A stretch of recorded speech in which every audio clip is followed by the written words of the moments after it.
Ini akhir tahun kali ini betul-betul hiruk pikuk ya. Ini soal PPN 12%, terus kemudian soal macam-macam lah soal subsidi yang banyak hilang dan kemudian juga beban rakyat yang makin berat gitu. Tapi ini manuver politik masih terus jalan, Bung Rocky. Ini kan yang cukup menarik. Menjelang akhir tahun itu terlihat ada upaya serius nih menggoyang posisi Megawati sebagai ketua umum PDIP.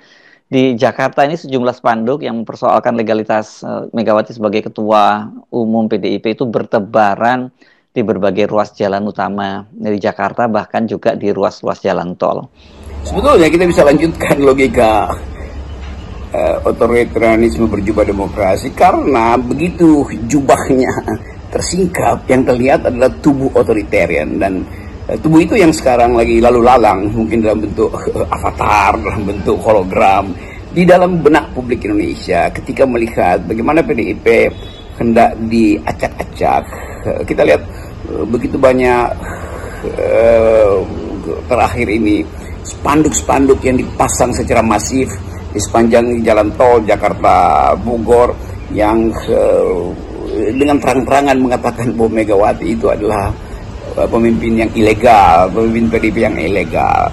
Saya bayangkan misalnya kalau PDIP membalas dan ditaruh di sepanjang jalan yang sama, mungkin PDIP menganggap bahwa ya biarin aja ada di situ, tetapi juga mesti ada spanduk pembanding, bukan tandingan, pembanding bahwa Gibran itu adalah ilegal, wakil presiden adalah ilegal tuh.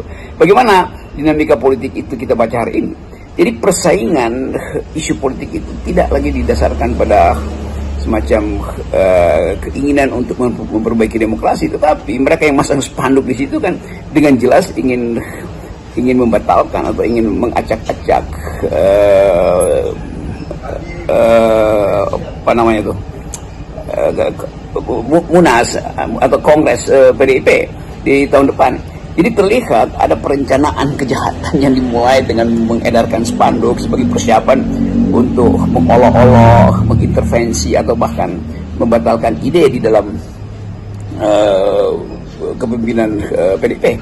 Nah, kita melihat itu sebagai satu problem yang sebetulnya dari awal kita deteksi itu sebagai defect di dalam institusi-institusi politik kita. Defect artinya sesuatu yang dari awal cacat itu, dan cacat itu dibaca juga oleh para peneliti Indonesia bahwa Saudara Gibran itu ada defect, dan publik internasional tahu bahwa penyelundupan kepentingan kekuasaan Pak Jokowi itu telah merusak sistem demokrasi, telah merusak konstitusi, bahkan sedang merusak partai yang membesarkan dia, itu PDIP Perjuangan. Jadi kita dudukkan ini supaya spanduk-spanduk sepanjang Jagorawi itu harus juga dibaca sebagai upaya, ya sebetulnya upaya licik untuk bertanding di dalam politik yang makin terbuka.